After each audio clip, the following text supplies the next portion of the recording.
Everyone, আসসালামু আলাইকুম। কেমন আছেন সবাই? আশা করছি সবাই ভালো আছেন, আমিও ভালো আছি। তো আজকের যে ভিডিওটি আপনাদের মাঝে শেয়ার করছি এটি হচ্ছে চাঁদ রাতের ভিডিও। তো নর্মালি কিন্তু চাঁদ রাতে সবাই একটু ব্যস্ত থাকে, যেমন অনেকে ঈদের দিনে যা যা রান্না করবে সেটি নিয়ে খুব টেনশনে থাকে, যার জন্য আগের দিন রাতে একটু গুছগাছ করে রাখা হয়।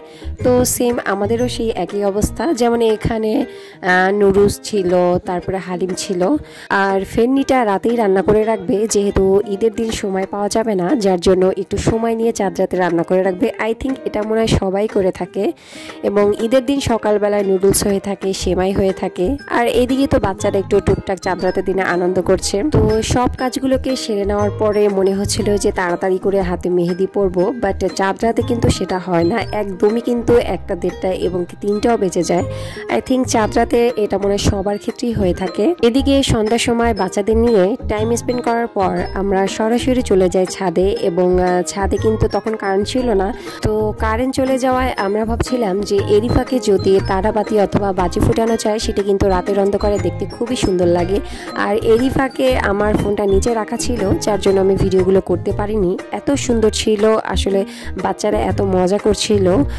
কারেন্ট থাকলে হয়তো বা তখন একটু টেনশন হতো যে কোথায় আগুন লাগে অথবা কোনো কিছু দুর্ঘটনা হয় কিনা, বাট যেহেতু কারেন্ট ছিল না, তো সেক্ষেত্রে কিন্তু ছাদে আমরা খুব ভালোই মজা করেছিলাম। যদিও আমাদের প্ল্যান ছিল চাঁদ রাতে আমরা পিকনিকের অ্যারেঞ্জমেন্ট করব।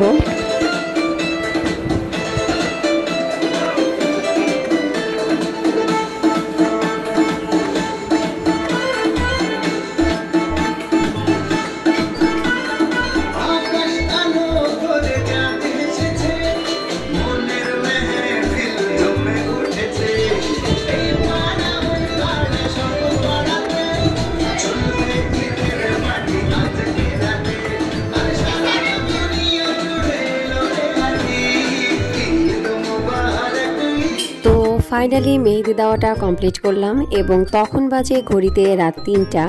তো আমার মনে হয় চাঁদ রাতে সবাই এরকম জেগে থাকে, আসলে রাতটা হচ্ছে খুবই স্পেশাল আমাদের জন্য। তো মেহেদি দিতে দিতে যখন রাত 3টা বেজে গেছে, তখন একদমই ইচ্ছা করছিল না কিছু ভিডিও করি অথবা কিছু পিক তুলি।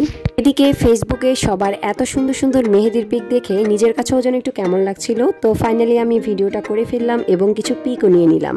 তো এই ছিল আমার চাঁদ রাতের আয়োজন। আজ এই পর্যন্ত, আল্লাহ হাফেজ।